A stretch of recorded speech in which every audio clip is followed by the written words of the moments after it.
Okay, Shirlene Ostrov, the chair of the local Trump campaign. We're talking today about impacts on Hawaii from President Trump's policies, mostly enunciated by the things he said most repeatedly during the campaign.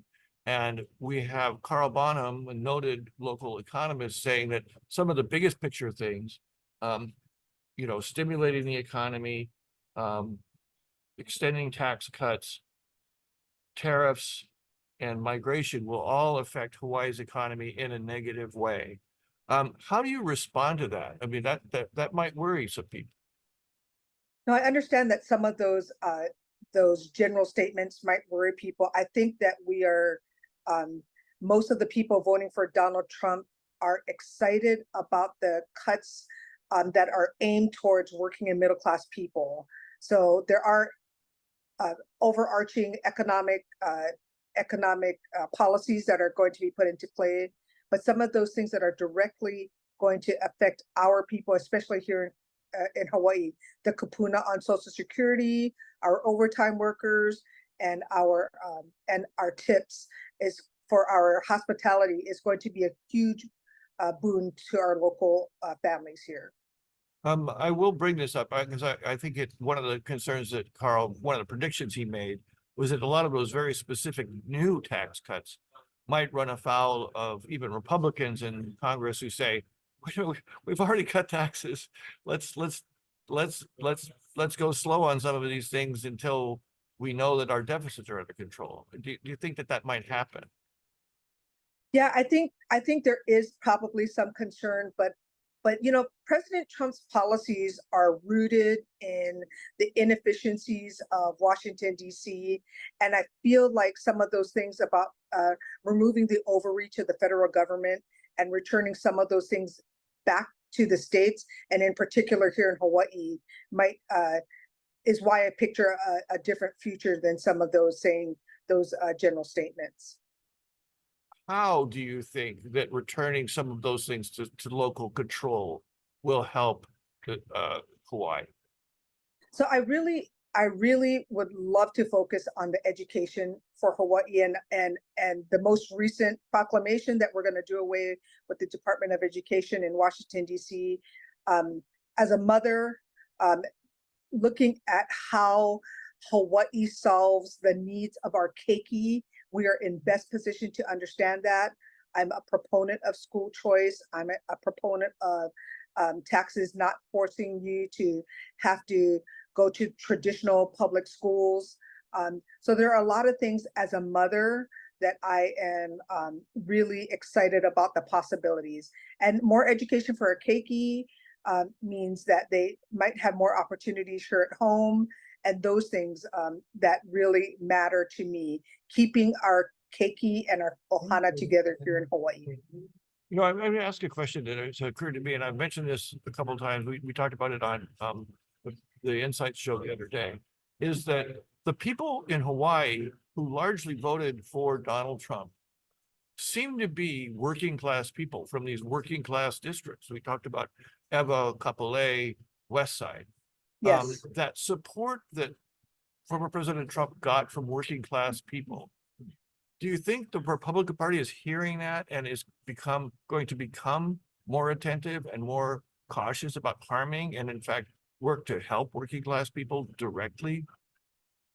I actually think that we've been doing that. I think the narrative that the Republicans are for only big corporations runs afoul with our policies and the people we are reaching to, when in fact maybe the other party might be the party of the elite. When you look at the people speaking at rallies, it's celebrities and it's billionaires and millionaires, as opposed to Tulsi Gabbard and RFK Jr., who are reaching out and trying to make our families more healthy, trying to ensure that our education is better, and really removing that stronghold of Washington, D.C. here for our family in Hawaii. It sounds like what you're saying, and don't let me put words in your mouth, is that if the overall big picture policy is to help the working class people and not be helping corporations and so on, or so much, if those are the policies, then they will be cautious about it, not just a bull in a china shop, but Congress and the president will be somewhat cautious to make sure that the right policies are in place for working people. Is that what you're saying? That is what I'm saying. And I do believe that making sure that we are paying attention to where our goods are coming from. I'm particularly excited about limiting our medications from China. And that policy, I'm very excited about making sure that China does not have unfettered access to infrastructure here in the United States. Those kinds of things I think are important from a national security perspective, and particularly important to our Ohana here in Hawaii, who are so close to the front lines. You know, that reminds me of something that's out there and said quite a bit, is that the tariffs being proposed, especially the ones on China, Asia, will actually increase inflation, which was one of the main reasons people voted for Donald Trump, was because they are so hurt by inflation. How do you respond to the argument that tariffs will increase the cost of living? So not knowing how it's going to actually materialize, I do think that there's a lot of opportunities to make America a manufacturing powerhouse. And some of those things that we buy cheaply out of the economy might be more expensive on the surface. But I think ensuring that there are opportunities for Americans to create those goods and services that we need is incredibly important. And so that effect, I think, has yet to be visualized and actualized. Okay, finally, Shirlene Ostrov, Chair of the Hawaii Trump campaign. Is there anything else you'd like to say before we sign off? No, I'm excited that the American people as a whole had a mandate for change and overwhelmingly voted for President Trump. But not only that, that we were able to flip the Senate, and it looks like that we'll be able to create a hold on the House. So the American people want change. I believe Donald Trump will lead that change, and the people that are surrounding him. So I'm excited. I'm excited for Hawaii. I think Hawaii also is on a great trajectory for change, electing more local Republicans than we have seen in 20 years, 3 senators that we haven't seen for almost 30 years. I think Hawaii is making a statement that we are not about business as usual, and we're looking for that change that Donald Trump represents. And I think sometimes change is scary, right? Change Anyway, is always scary. yeah. I do agree.